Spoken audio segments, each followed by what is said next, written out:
Is You got your timer set? anything off limits, off the table, just so I don't bring it up and you're like, eh. No, whatever. I mean, if I don't want to talk about it, I'll be like, I don't know. Okay. I mean, I'm not planning on going in any deep subject matter, but, whatever. Okay, you got 60 minutes to play with. Nice. So press the black button. Now here's what you got to do to start your show. Yeah. Press the black button on the timer, and then you clap twice to go on the air. Are you serious? Oh, I never showed you that? Watch. Oh, nice. Nice. That's magic. And you're off the air. That's magic. All right. That's some magic there, right? I don't know. There's got to be some button there. What button? Seriously? Am I just going to be... It works. All right. You gotta clap loud enough to get it. I didn't believe you. I thought that was something else. All right. Whatever. So we get ready to go on the air. All right. And we're armed and ready. All right. Here we go. 3, 2. And we are live in Studio A. Not Facebook streaming live, but it's live enough. It's real life, so that counts. This is Mike Mainier, your host for today's podcast here at Think Twice Radio.com. I have in studio with me today the one, the only Samuel Tambe. Thanks, Leck. And not only is this my first podcast, but you're my first guest. It's a pleasure to be here, buddy. I appreciate you coming out and making the journey all the way from your house, which was, what, a couple minutes away? Less than 10 minutes away. Yeah. It worked out well. Yeah, no. Now, I don't know if many people know my story of coming to Buffalo, but... Why don't you actually tell us a little bit about that, because it's kind of interesting. It's interesting, and it'll set us up for the rest of the show, I think. But anyway, this podcast is the mic is yours, and since I've been in Buffalo, I've met a lot of great people, and including yourself. And coming from Pittsburgh, didn't know anybody coming out here at all, and you were one of the first people, and this was 6 years ago. Yep. So we met at the Foundry. You remember? Yeah. Okay. All right. You were jingling tunes on an old raggedy piano. I shout out to Bar Camp Buffalo, because that's that was the event that they had there at the time. And it was just a speaking event. You go and you choose a topic and you speak. Right. And I remember going, I don't remember anything about that day. I really don't. But there was an opportunity to give a talk, a lightning talk, like a 5-minute talk on anything you wanted. Right. And I was doing some like nerdy subjects, like on tech and teaching and things like that. And if I didn't give this lightning talk, we would have never met. Right. Because I gave a talk on music, and I said, anybody can learn to play. And I play piano. I've played piano my whole life. You're a musician. Well, at the time, my girlfriend was there, and she called me and said, "This guy's ripping up on the piano. You got to come down here." And, most of the time I was like, yeah, whatever. But for some reason, I got in the car and came down there. And well, if that didn't happen, we wouldn't be playing music together, which is what we both love. Absolutely. Which is what we both love to do. Yep. And gosh, I mean, from that point on, meeting you, come be in my band. Yeah. Because you're a musician, Buffalo-based. Part of the show is basically, telling or giving people a chance to explain where they came from, how they got involved in what they do and what they love. And so that's what we're here today for. And so, to start it off, tell everybody a little bit about what you're doing today, and then I want to go back in time. Well, what I'm doing today is rolling around town, sometimes with a 6 or 7 piece band under the name of the Samuel Tambe Band. Nice. And what we're doing is mostly covers, but a wonderful introduction of some of my original music that's been brewing for, some of it's many years. It's been sitting around doing nothing, and then for some reason a fire got lit last year, and I went into the studio and started professionally recording some of my music, and then in addition bringing it into the live music situation, and the guys in the band, including yourself, have just loved the music, and it's really taken hold. The audience loves it, and it's really been a great the last year and a half of coming into my own of seeing what kind of songwriter I am and how this stuff is coming out live as well. Yeah. Well, being in the band, which I am in, or try to be as much as possible. Well, it's great for me, and I know everybody involved, to see you, especially this past year, because you said you've kind of, it was a transformative year for you, songwriting wise. Oh yeah. And that impacted everything we were doing. Right. As a band, you as a singer-songwriter. Tell me, let's just go back in time and tell me how this all kind of started for you, and when you kind of remember, all right, music. Oh, wow. This is my thing. We're going back quite a ways here. Okay. I mean, it probably 1976, 77, I was 4 or 5 years old. Yeah. And I do remember my mom was a manager at a Rite Aid, and she would bring home the boxes from the cigarettes, the cardboard boxes, and I would flip them upside down and cut out holes for her Tupperware. Oh. And play Phil Collins songs, on the drums on her Tupperware, and In the Air Tonight or something. oh yeah, the big Mike Tyson drum roll, dun-dun, dun-dun. Yeah, exactly. But then my uncle, actually, oddly enough, Yeah. was not a successful singer-songwriter, but locally he had a little bit of momentum going for himself. And I think I got bit by the bug after, hearing him sing a couple songs, and somehow or another, just when the music played, I just felt it. It just resonated with me in a way that I couldn't explain, other than, it moved me. And once that happened, and then I realized, wow, I can make that magic too, with just a little strumming and a little bit of this and that, and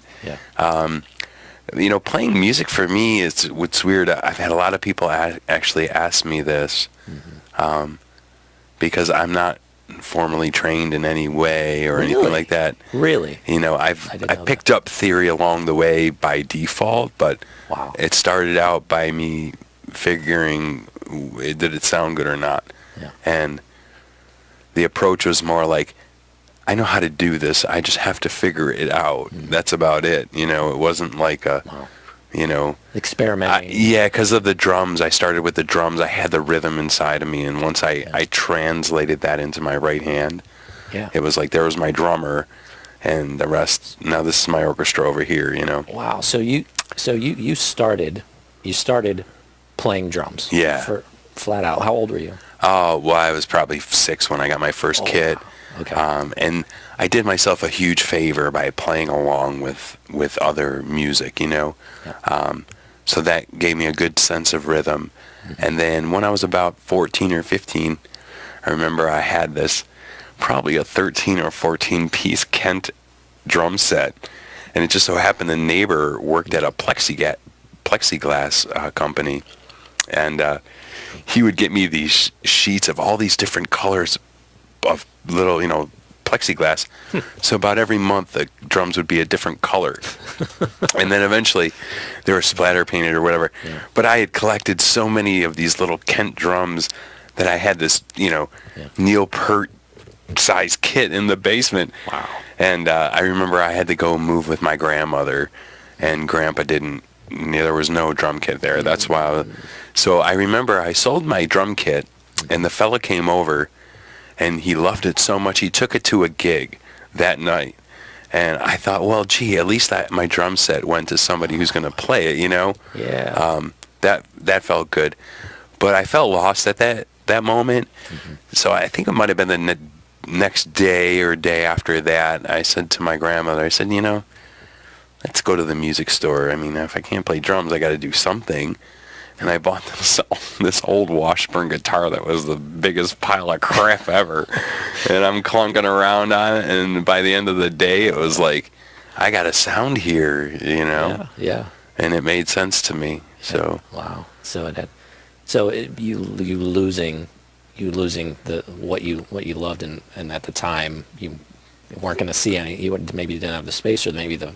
Oh, Grandpa, there was no bringing the drums in Grandpa's house, no. Wow. So yeah, due to some family issues, I had to go and stay with my grandfolks for a while. Okay. And it was a wonderful experience. They're delightful people, but, you know, of course, Grandpa was a World War II veteran, so there are no drum sets in the house. So you kind of scaled back. Yeah, I got the acoustic guitar going. And because of the experiences you had, and your uncle, obviously, you said your uncle was a big influence. Tell me, was he involved throughout this period of time? Well, it was a strange situation with him. Mm-hmm. When I first got started playing music with him, of course, he was super encouraging and inspiring, but he had a terrible alcohol problem. Mm-hmm. So it was difficult for me to find him in a state of non-madness, if that makes sense. Yeah. And then his friends were all mostly disappointed with him all the time, and that's what I remember of him. So very little of that aspect of it was positive. Yeah. But as I got a little bit older, I started to find people that I could look to for inspiration and draw off energy from. And when that happened, I saw myself, hitting a higher level of skill and moving forward as a player, not so much a songwriter. Right. But that's when my uncle came along and really started encouraging me to write music. Oh, wow. He admired my ability to play and saw me as a great guitarist, but he said, you really got to write your own music and sing your own songs, So even though he was kind of, I call it, lost in the kingdom of fools, so to speak, he really did inspire me to become my own person, which, I mean, it's so strange the way I've written music over the last 20 years. I went through a 12-year drought where I didn't write anything. It was the weirdest thing. And then, last year it was like the barn doors flew open. Floodgates open. Yeah. Caught that inspiration again. Yeah. From the time you got the guitar, drums are no longer in the picture. You got the guitar. You start playing. You're a teenager, or are you... Oh, I was 14, 15 when I started playing guitar. And what's really cool about that is I went to this high school that was an alternative high school. And really? Okay. Yeah, it was a really cool experience. Very... you didn't go there because your grades were bad. You went there because you had an attitude problem, and you had problems with the word no mostly. But I found that that place really straightened you out. Yeah. But there was a ton of freedom there, and I could bring my instrument there, and people groove to it. I mean, there was guys in bands. Their bands would set up in the gym. It was great. Wow. So that freedom, that's when music became so refreshing and just wonderful to me to have even 2 or 3 people just play that tune, you do it so well, oh sure, yeah. So this was you kind of grew a little bit of a following there. Or people knew you just played. People knew I played, and they wanted you to play more. Yeah, and yeah. You weren't nervous about. I had stage fright for many, many years. Okay. It was odd. I couldn't. I mean, even still to this day. Really. I close my eyes the majority of the time. Wow. You can't. I would never have known that. Yeah. At all. Well, it's funny because, through all the years of playing and I've become extraordinarily confident in doing what I do. And now most people who come to see me know that if my eyes are closed and I'm in the middle of a song, they're getting 100% of what I'm giving. Because I'm nowhere else other than just giving it all, And you can tell. So nobody takes it personally. Yeah. But I do try to make a conscious effort to open up my eyes and look around and make those connections with the audience. And I know it's super important. Yeah. But I do try to get out there and meet my crowd and stuff. Yeah. But for the most part, I don't worry too much about keeping my eyes closed. Yeah. But the stage fright thing was an interesting barrier to overcome. Okay. And it came in a hot flash, man. It wasn't a phase. It was a hard hit the wall and no longer. So I find that sometimes is the case in a lot of people that have been on stage. Yeah. And then something happens. Something happens, and they're like, I can't do it. I can't do it anymore. Yeah. What was that? Do you remember what? Oh yeah. It was monumental. I mean. Oh yeah. I had an older lady. I did a lot of worship music for many years. Oh, okay. And I had an older lady come up to me and say, all the people who loved you before you got up on stage are going to love you after you get off a stage. So if you care so much about what everybody else thinks, you're never going to get anywhere. And I realized at that moment that, it went a little bit deeper, and then we talked further about it. But that was the light that went off and the bell that rung. That was it. It was like, oh my God, everybody who loved me before I got up on stage is still going to love me afterwards. So I really don't have anything to worry about here. I just need to do what I'm supposed to do. And it ultimately comes down to your purpose in life. And when you see me playing music and when I'm playing music, I don't feel anything other than this is the purpose that I was made to do. I'm made to make music. That's my purpose. Exactly. And when people are fulfilling their purpose, they're in the very spot they should be. I totally 100% agree, and Yeah. I'm glad that you're saying this, and we're documenting it for people who may have been in that same situation. Yeah. And like I can't get up on stage. Yeah. But what that woman said to you is so true, and also it's who cares what anybody does think, and you know what, they're the haters and all of that. They're out there, but 99% of people are cheering you. Yeah, they are, and it's been a proven fact that 99% of the people at a show already like you before you ever strike a note. So the odds are in your favor. But what I think is super important too for people to realize is that from that understanding came an appreciation for all different styles of music. Yeah. I don't care. I mean, there's an exception to some stuff that I just don't care for, but I found my variety expanded because it didn't matter what the style was so much as, man, are they doing it with heart and soul, and are they sold out for it, and is it real? I go to see a couple bands and people know me as a guitar player. Like, what are you doing watching these guys? Like, it's like, I'm not in a competition, man. These guys are doing what they do really well, and they're tuned in to what their strengths are, and they're just, they're exploiting it, and it's good because they're right in their zone. The people are feeling it, and it's a vibration issue.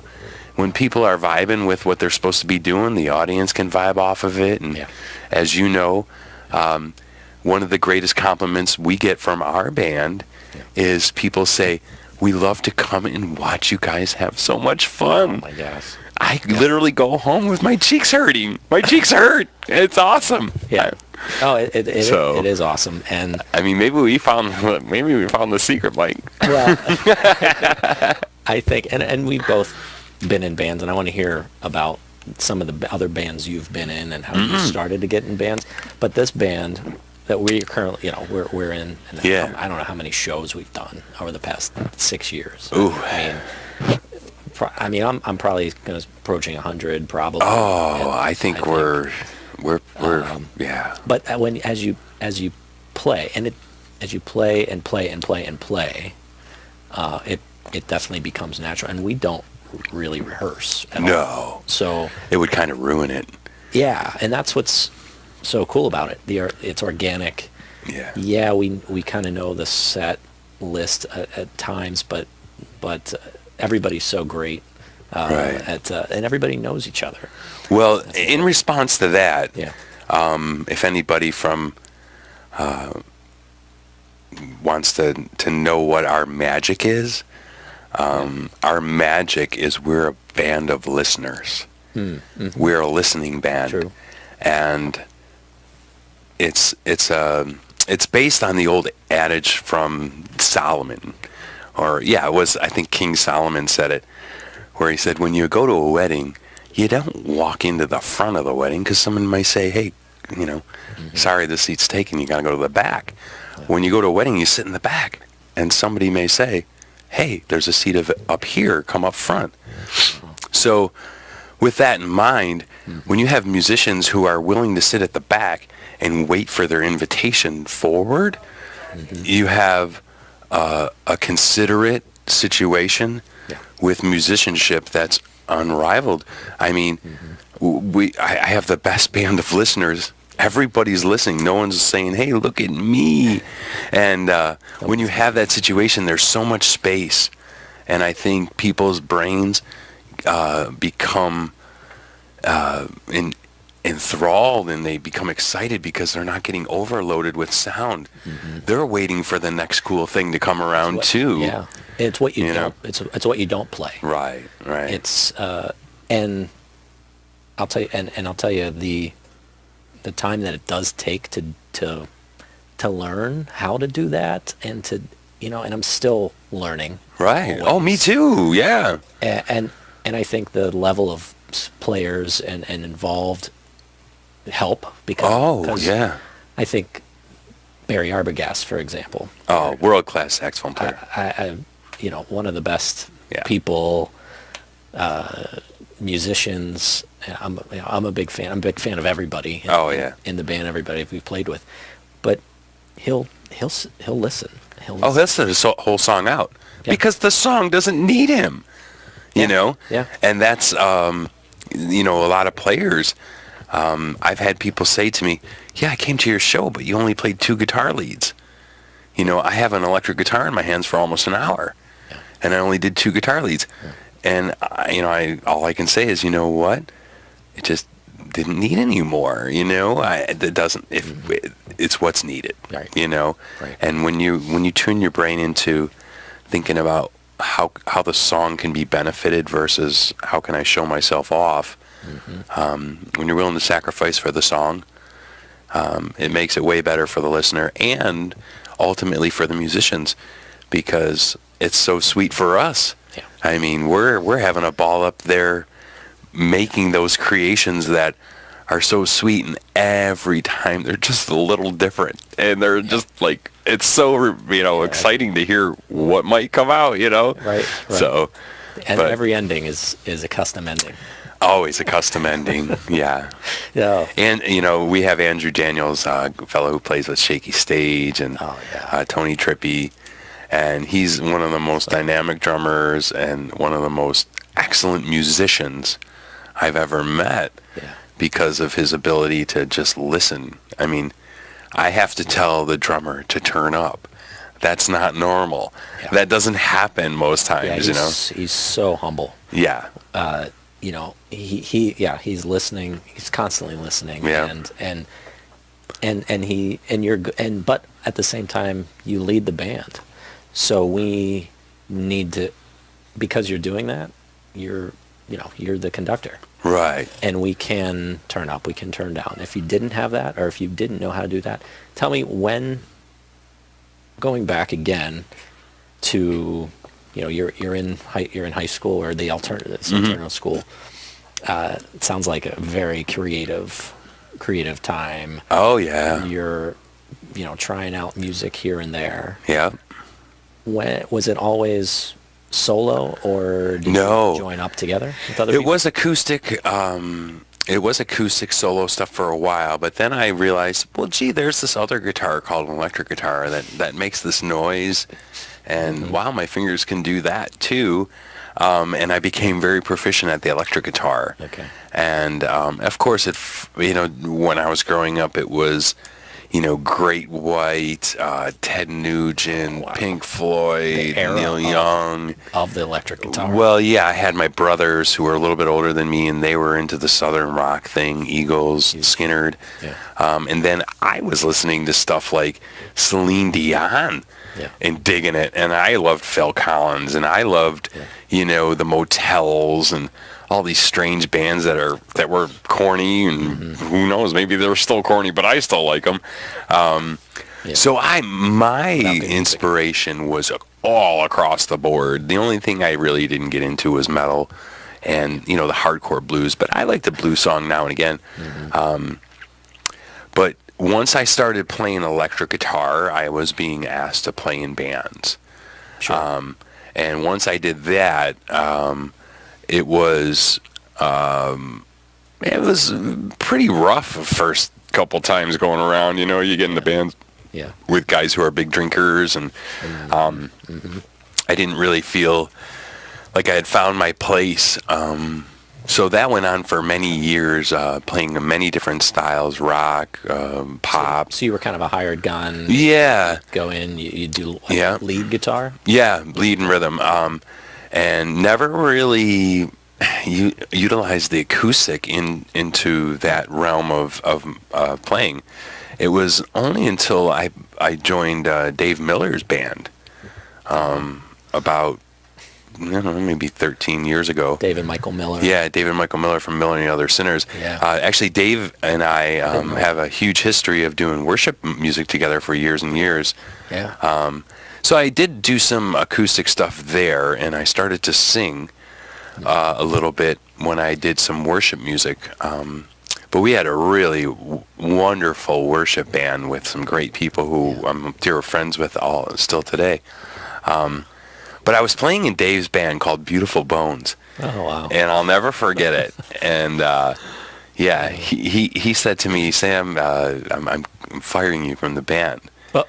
And I go, oh, okay. Is everything all right? He goes, yeah, everything's fine. I go, well, why? He goes, because you need to go out and do what you do. No kidding. And because nobody can do what you do.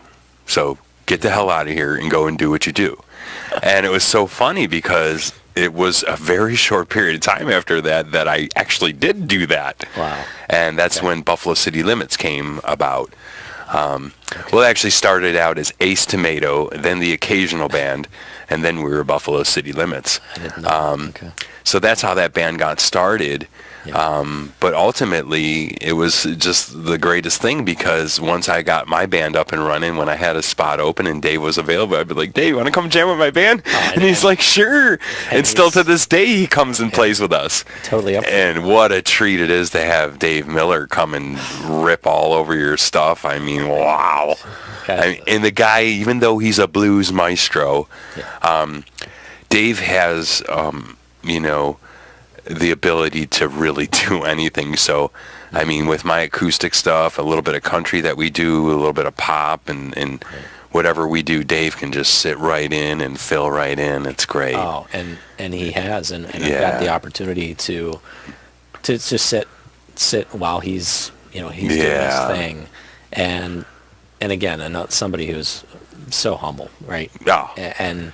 And has fun, and you guys have a great, obviously great friendship. Yeah, we're dear friends. We've been friends forever, and we'll be friends forever, Yeah. That's what's sweet about it. And I've met so many of those guys through Dave. I met Tom through Dave. I met Barry through Dave. Chimay. I met Larry through Dave.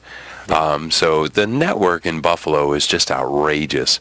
The amount of people that you can just network with and connect with.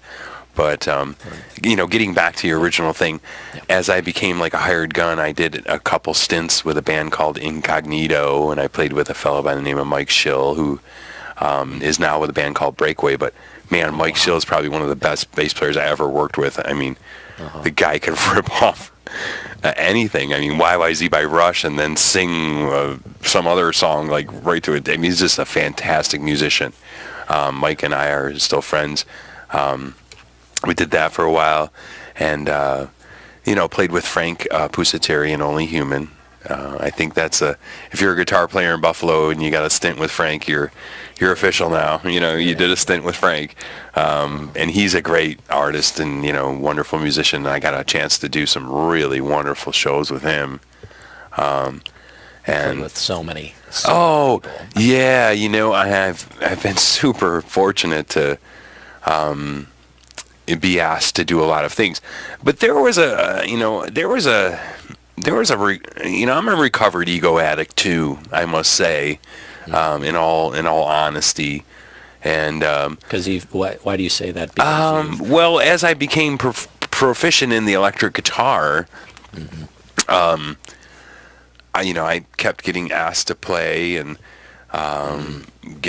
got hired for some studio work, and I think every artist or musician, maybe they need to go through it or whatever, but I got a little bit of a big head about me, and I became assumptive in thinking that everybody wanted me to play with them, and I will never forget it.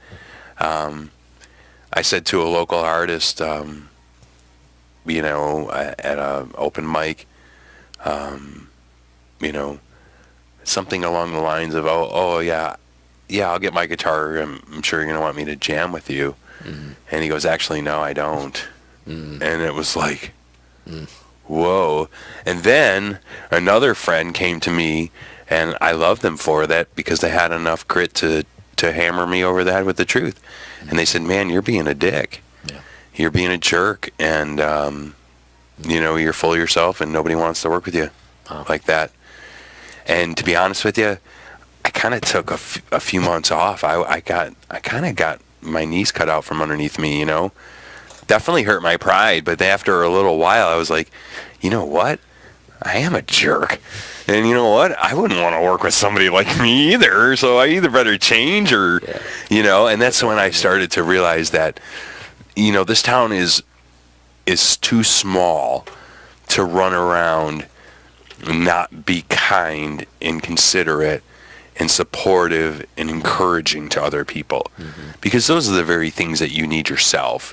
And unless you're willing to dish them out, there's no reason why you should expect those things to come your way. Yeah. So with that, it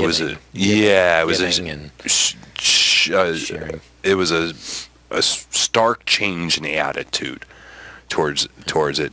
And I just hang out on the grateful side, man. I'm so grateful that I can make music with, the people I make it with, and, I'm humbled. And that being grateful, rather than, having the ego and having the solo gig or being the front man, which you are. Yeah. If you found being grateful and being that way has benefited you? Oh God, yeah. I mean, it's brought so much joy. I mean, if you don't take people for granted, I mean, you just hope they'll never. Especially when we get a group together that we have now, it's such a rare thing to find people that are so cohesive, and there's just zero pressure, and everybody's there for the same reason.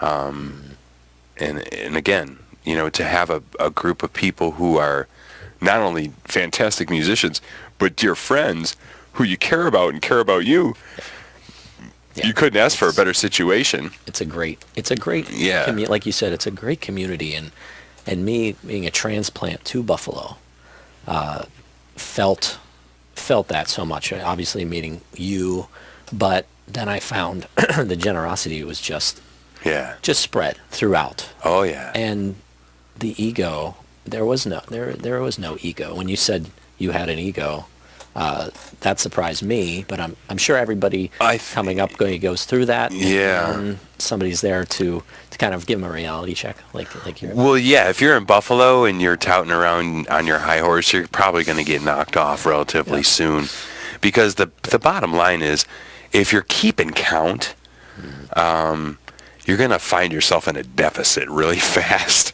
because there are some players here in town that will rip your face off. I mean, just a couple that come to mind, like Ronnie Lacurdo. I mean, wow. I mean, the guy played my guitar one time. I felt like honored. Dave with his slide, and then Tommy Z with his blues. And I mean, there's these guys, and even Tom Chimay, who plays with our band. Oh my gosh. I mean, the guy is like, he could sit there and entertain people with a piano for days. He's amazing. Yeah, and I have so many great stories about him. I won't share them all today, but I love Tom. Yeah, he's a wonderful person. Such a great guy. This, to me, I think if you maintain the relationships and focus in on, taking care of people for what they need, and being kind and being generous, I think the music becomes a bonus, and it becomes the sweetest bonus ever. Yeah. And I think if we, focus too much on the music, I think it would sour the whole thing, Yeah. We're all good enough musicians to do what we need to do, and we do some complicated stuff, but over time, we've all mastered it and become skillful at it. But right, it sounds complicated to somebody out there. Right.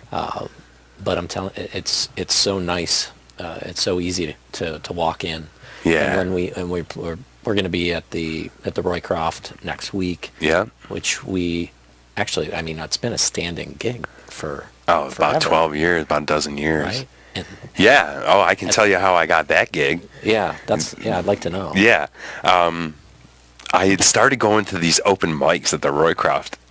And the Roycroft Inn, for people that might not know, is this very historic artisan community that was started in the 1800s. Oh, yeah. And over time, it kind of faded a little bit. Right. But the arts and crafts movement started there with Albert Hubbard. Right. Right. Yes. And then the place kind of went to the crapper for a while.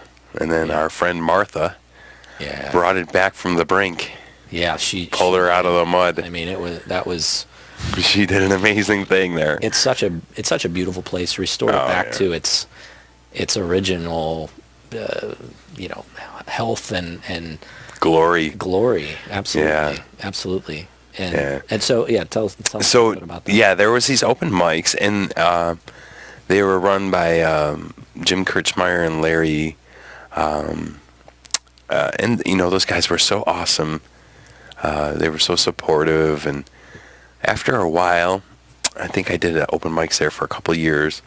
Finally, I got like a Thursday gig, which is a 2-hour gig and pays $100.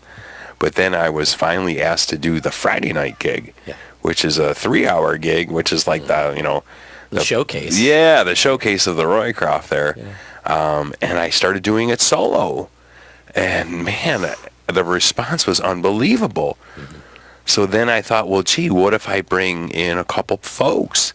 Mm-hmm. And a couple folks turned into a 7-piece band usually now.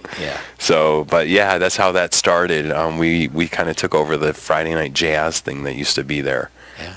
I think they still have jazz now and again, but we become a staple there every like last Friday of the month, and what a delight. It's like a giant living room jam. It really is. It's like, and the Roycroft is such an interesting room too, because the majority of the time you're going to find people who want to listen to music. They're there to listen, similar to the Sportsman's or the Trelf, Yeah. When you enter there, when you go in, you see the people coming from where I used to play in bars and clubs and stuff. People are talking. People are they're doing their own thing. Maybe they're walking out. Yeah. When you go to this show, people get there first of all an hour early, and they stay till the end. Yeah. And they're listening, and I think it's it's a part of that culture. Maybe it's East Aurora, maybe it's the place, but it's very, very mystical and magical. It kind of is. Yeah. And and it's funny too, because I want to sometimes think it's also the choice of music that we're doing. Yeah. I mean, we're all over the board. And when I played in rock bands, I did Skinner and Molly Hatchet and the heavier southern rock stuff, and I did it really well. Mm-hmm. But I also could sit down and sing a James Taylor song. So I thought, how do I incorporate the full spectrum of what I do and what I'm good at? And that's why I ultimately put together this collection of music that I think takes people on a journey, so to speak. Like if you come to see one of our shows, you're not going to hear the same genre within 2 or 3 songs. It's going to switch. Yeah, when I describe the sound, what do you play? It really takes me a minute. To say okay, we do everything from James Taylor to Floyd. Right. And that's really spanning the gamut. Yeah, because ending the night, starting off the night with Sweet Baby James with a violin or a mandolin, and Colin O'Donnell plays so well, and then ending with Comfortably Numb. I know, it's ridiculous, and it's but it doesn't get old. It's always fresh and new. Oh yeah. And now that you have the original music, right? Because I want to get into that. We're going to hear you play a couple of these original tunes. Okay. And we want to make time for that. Now that you're kind of incorporating the originals, how does that? How do you want to keep doing the originals? Do you want to mix in the cover? Well, it's an interesting question, because I'm well aware that the reason we have the Roycroft gig is because of the covers. Mm-hmm. Because we do Norah Jones so well with our singer Jessica Olander. Because we do James Taylor. Cover bands are right. Receptive. Right. We do Van Morrison really well. We do Jim Croce really well. So there's been a brand associated with what we do, and I think those covers are a big part of that, But also, I think the method at which I'm dispensing the original music is just enough to allow the people who do come to see us on a regular basis to become familiar with them. And I'm being very conservative. I'm trying not to put more than 2 originals in per set, because I'm well aware that as an audience member myself, because I go to see music and I get excited when people say they're playing an original song. Now, if that song sucks, the likelihood of me sticking around for the next one, I don't know, but sometimes I'll stick it out. But I'm hoping my music is good enough that if they hear an original song, then I switch back to a cover song that they're familiar with. Now their brain can switch off. Oh, I got to concentrate. I can just enjoy this. The next time that another original comes around, they might go, oh, I'm willing to make an investment in this. Yeah. And that's really what you want in an age of technology where people are being fed information so fast. Mm-hmm. I get truly honored when someone says, I listened to your song in its entirety. Whoa, you spent 4 minutes of your time with uninterrupted attention span, So it really is. So it's I really appreciate that. And we do have some fans that come to hear our music, and man, they'll call me out. Hey, you missed that verse, or you switched that up a little bit. It's like, whoa, you know my songs better than I do. Yeah. So it's I think it's good the way that we've been distributing the original music, and of course we have our CDs, Raspberry Sky, which people can buy at the show, and they can. It's available elsewhere as well. Oh, everywhere. You can just YouTube it on any streaming service. Yeah. But as we've been doing those original songs and just plopping 1 or 2 in per set, I think it's just enough for people to become intrigued, excited about them, but not overburdened with them. Because, again, we're not known as an original band. And I think if we just switch the whole thing over to being an original band, I think we're going to have to change our venue and have to, I think a lot would change. Now, there's an opportunity coming up to play at the Strand Theater. Oh, okay. Which would be a ticketed event. Barry Arbogast, Dave Miller, and the fellows from a band called Dive House Union have a theater out in North Tonawanda called the Strand. Yeah, the Strand Theater. Strand, and it's been talked about putting together a ticketed event over there, which I would showcase the majority of my original music. Yeah. So, but I think that would be a great. That would be a good original music venue. Because it's almost expected there. Sure, You're sure. going to see a band. Well, You're going to see their music. Yeah. Well, there's a whole nother mindset when somebody lays out money to go see music. Yeah. And that's why I'm really a big fan of the private parties. That's why we do a lot of private parties. I think people really like the intimate way that we do our music. They like the vibe that we give off. Mm-hmm. But as a performer, it's delightful for us because we now have a captive audience. They paid for us to be there. Yeah. You bet your bottom dollar they're going to be paying attention, you know what I mean? Yeah. So when somebody has that investment, and I've thought about, that's why I think places like the Sportsman's, they're right on target by charging even just a $5 or a couple dollar thing. Mm-hmm. And that's why when you walk into the Sportsman's, you have a captive audience that has a vested interest in that band. Mm-hmm. They put their money where their mouth is, where their ears are, more, so to speak. And not to knock any other place, but it does kind of become discouraging when you are hired to go to a restaurant or a bar where, nobody paid to see you, and you're basically interrupting the meeting at the bar of two friends who are trying to catch up. Yeah. You know what I mean? You're an afterthought. You're background music, and now you're in this weird spiritual battle for attention. Yeah, it's awkward for them. Right. It's awkward for the player. Right. Because obviously, who doesn't? You want people to listen to you. Right. But at the same time, you want to be real and just play your heart out. Right. And 9 times out of 10, if like you said, if you are real, people would be receptive. Maybe, Sure. There's times where you're spot on, and man, you're on fire, and somehow or another, the place you went into, it catches on. But I've played places before where I've pegged out my sound system trying to compete with the audience, and the audience won because they're just going to keep talking louder. Yeah. But again, you're placed there as an afterthought, and I think music should be featured. When you go to pause at Art House, there's a little thing that rolls around. While the band's playing, shut up.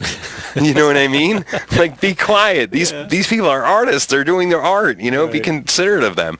And for the most part, Buffalo, I've felt that you're more likely to get that type of an audience that does appreciate it. Oh yeah, yeah. And then maybe some other places. Well, there's some groups that command that as well. Yeah. I mean, there's some groups that, man, you're not here to chat with your buddy, man. You got world class guys up there doing their thing. You better shut the heck up. When you see Jim Wynn play and George Paleo, yeah.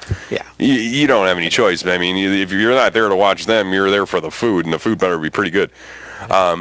So, I mean, there's just guys around town that just kind of command that thing.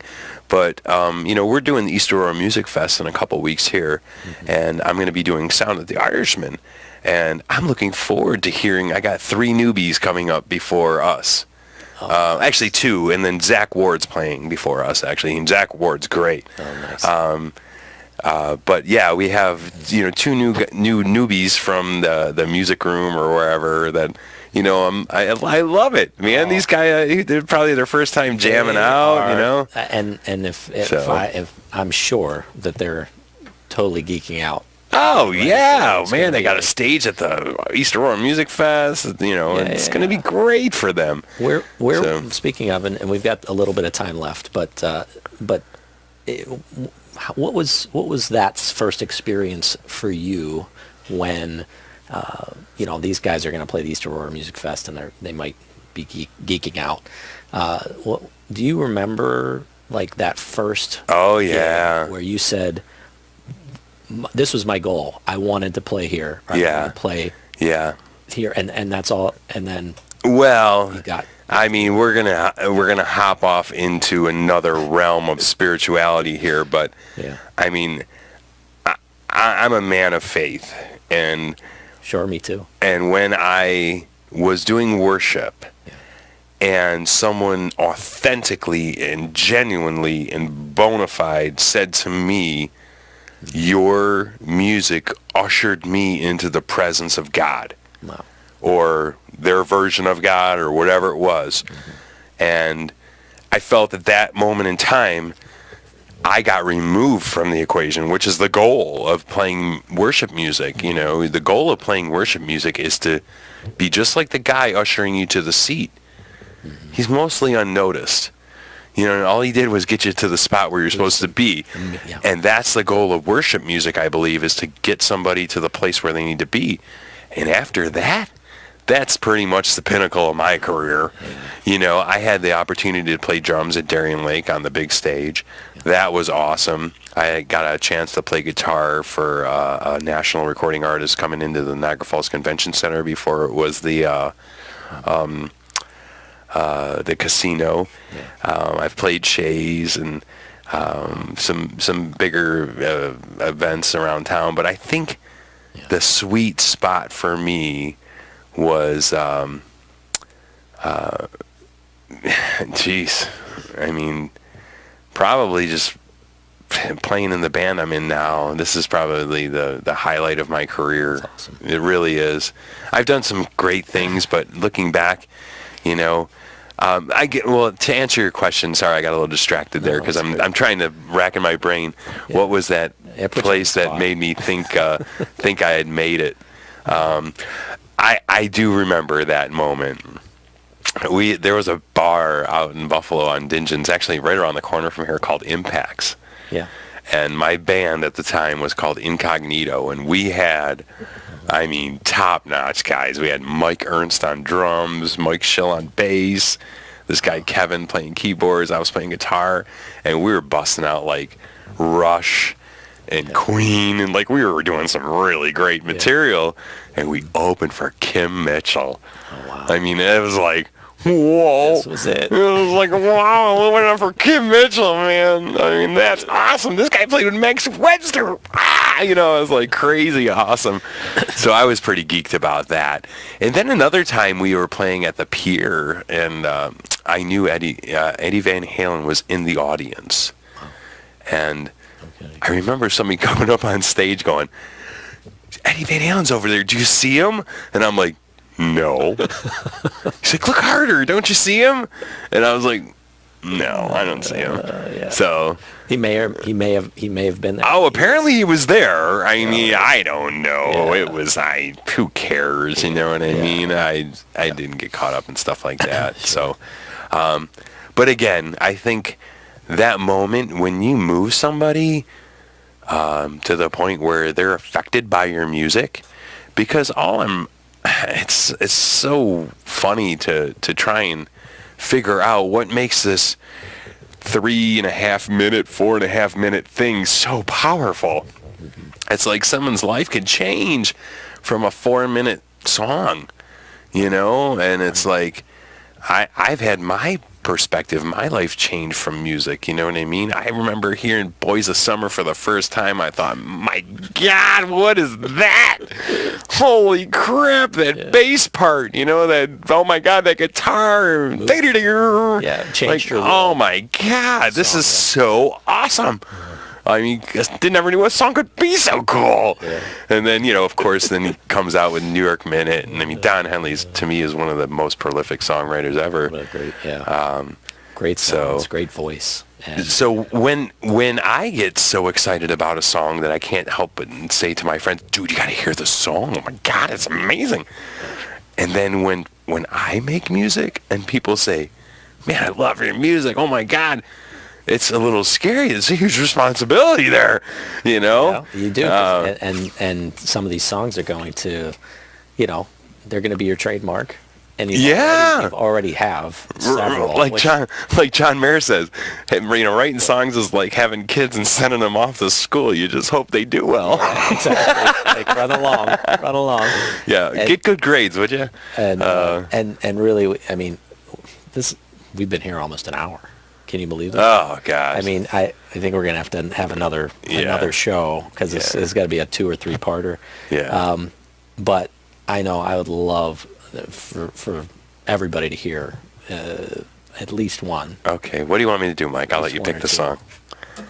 Oh man, I get to pick. Oh, this is sure. This is a lot of pressure. Yeah. Acoustic. Oh man, there's some good ones. We've got, obviously, Raspberry Sky. You've got a couple of really cool new ones as well that we all like. I got Clever, Old Fashioned Girl, Top Secret, Fine Time. Fine Time. Okay. Fine Time. Sounds good. Let's hear it. Sam Tambe, everybody, on the podcast with Fine Time. Here he is.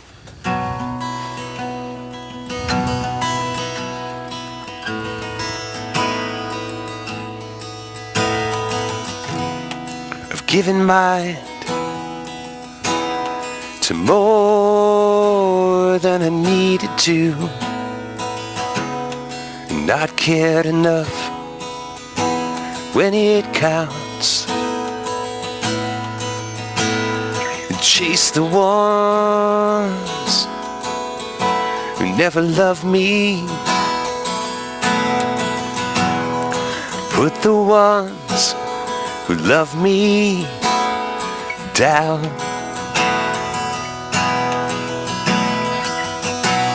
It's a fine time to open your eyes, see these changes,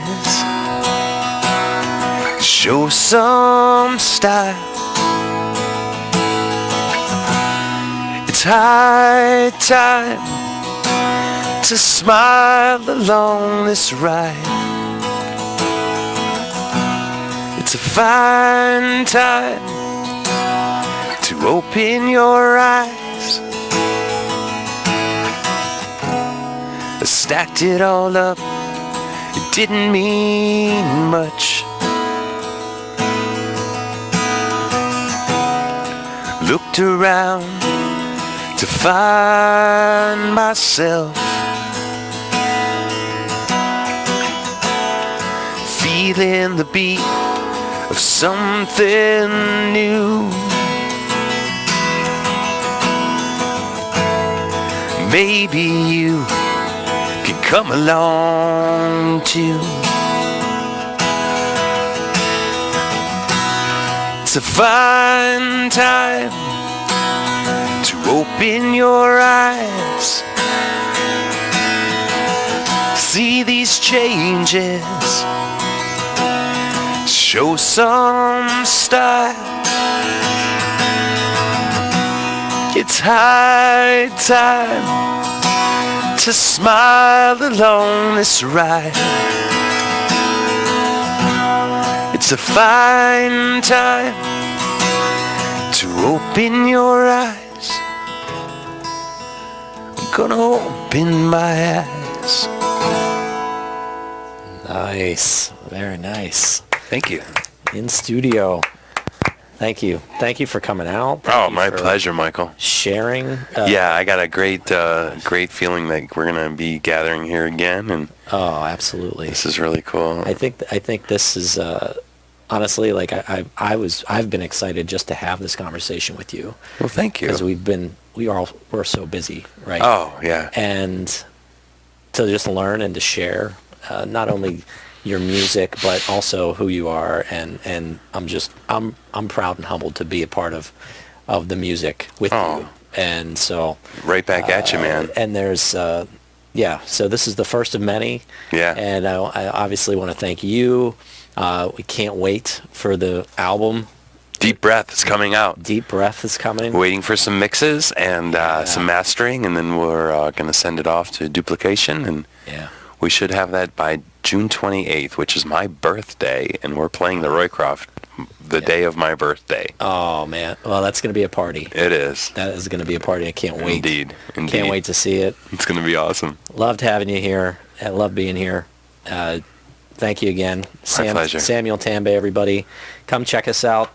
Check him out at the Roycroft May 31st, which is a Friday night at 7:30. Yeah. It's going to be a great time. And then the following week, we're at East Aurora Music Fest. Yeah. Irishman, 6 o'clock. Awesome, sir. It's great having you, brother. Thanks, buddy. Love you. Love you too, man. All right. Signing off from thinktwiceradio.com. Leave us some comments. See us on, hopefully, YouTube soon. Absolutely. Podcast will be up very shortly, and soon to come on social media. So awesome. Look for it. Excellent. All right. Thanks, Sam. Okay. All right. Thanks, everybody. Good night. That was sweet, dude. That was awesome. Wow. That was a wower. Yeah, We could have done that live. Totally. That's all right, though. I'm glad. But that's it. I'm comfortable now. Now I know how it's going to go. Yeah. You know what I mean? Yeah, absolutely. So, because sometimes I talk too much, and that's what I was worried about, if you need to cut me off or something. No, that was just like so natural, and that's exactly how I wanted to go. Perfect. Thank you, Richard. So cool. See, he says he would have done it live streaming. Well, now the next one I will. The next one I will.